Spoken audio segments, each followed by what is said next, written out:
masjid sangat khusyuk, di kantor sangat busuk. Karena bagi dia di masjid ibadah, padahal di kantor juga ibadah. Tapi jangan dibalik. Jangan dibalik ceramah saya. Karena orang yang di kantor tetap nutik, begitu dengan suara azan, hayya 'alas shalah, dia terus nutik. Pasti tanya kau, gak ke masjid bro? Ini juga ibadah. Itu bernilai ibadah. Mudah-mudahan kalau kita menganggap ini bernilai ibadah, sehingga waktu kita sholat kita khusyuk, takut melihat macam-macam, takut menggaruk kepala, takut bacaannya tidak sah, takut hatinya tidak khusyuk. Begitu juga di kantor, kita takut curang, takut khianat, kita menjadi orang yang amanah. Salah satu sifat orang munafik, idza haddatsa kadzaba, bicara dusta, wa idza wa'ada akhlafa, kalau janji ingkar, wa idza tumina khana, kalau dikasih amanah berkhianat. Mudah-mudahan kita selamat dari sifat nifaq munafik ini, insyaallah. Amin. Masuk ke kantor, la yakhluwanna rajulun ma'a imra'atin illa ma'azi mahramin. Jangan berdua-duaan dengan yang tidak mahram. Masuk jam 8, pulang jam 4. 9, 10, 11, 12, 1, 2, 3, 4 8 jam dengan suami orang. Pulang kantor jam 4, macet jam 5, azan maghrib jam 7, 8, selesai 9, 10. Hanya 2 jam dengan suami sendiri. Itu pun waktunya tidak full. Kenapa? Dihabiskan oleh internet, sinetron, drama Korea, Facebook, Twitter, Instagram, Telegram, Miligram, Kilogram. Habis, tidak ada kesempatan ngobrol dengan suami, dengan istri. Lebih lama dengan istri orang daripada istri sendiri. Lebih lama dengan suami orang daripada dengan suami sendiri. Akhirnya apa kata orang Inggris? Witing trisno jalaran suko kulino. Cinta tumbuh karena sering bersama. Akhirnya curhat, akhirnya merasa nyaman, akhirnya mencerita. Terjadilah apa yang terjadi. Ketika Ustaz ngobrol, kenapa kamu terlalu akrab? Kenapa kamu terlalu mesra?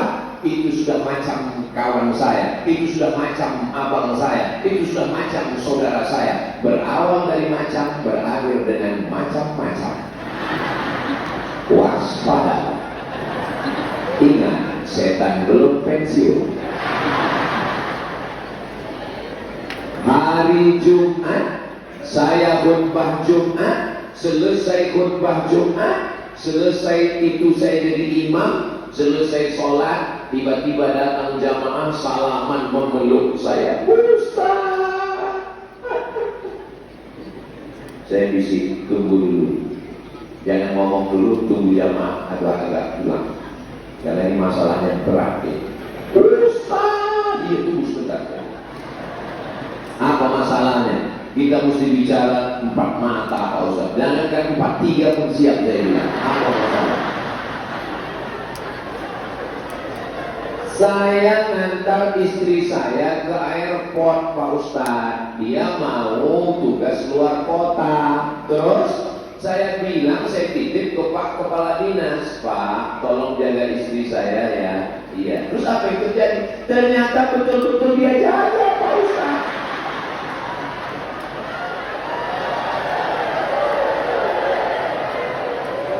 Karena kamu menyerahkan daging ayam ke buaya lapar.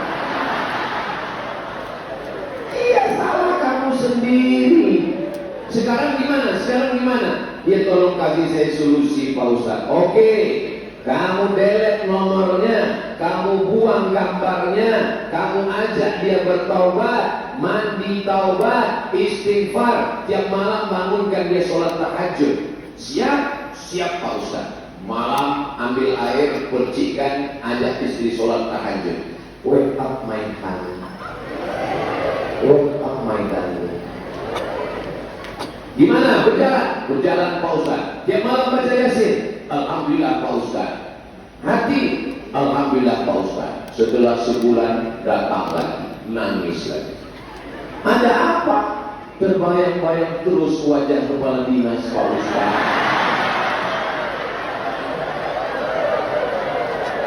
Ternyata memang laki-laki tidak siap menerima laki-laki lain.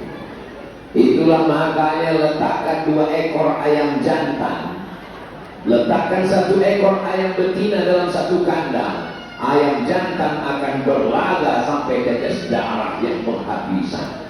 Itulah bedanya orang yang suka makan ayam, karena dia tidak siap untuk bersama-sama, maka dia bersaing terus. Laki-laki tidak siap menerima barang second. Oleh sebab itu maka jaga kehormatan dengan baik, jaga. Galah patah boleh disambung, kaca retak boleh direkat, hati yang sakit kemana obat akan dicari. Maka jaga hati, jangan sampai sakit hati.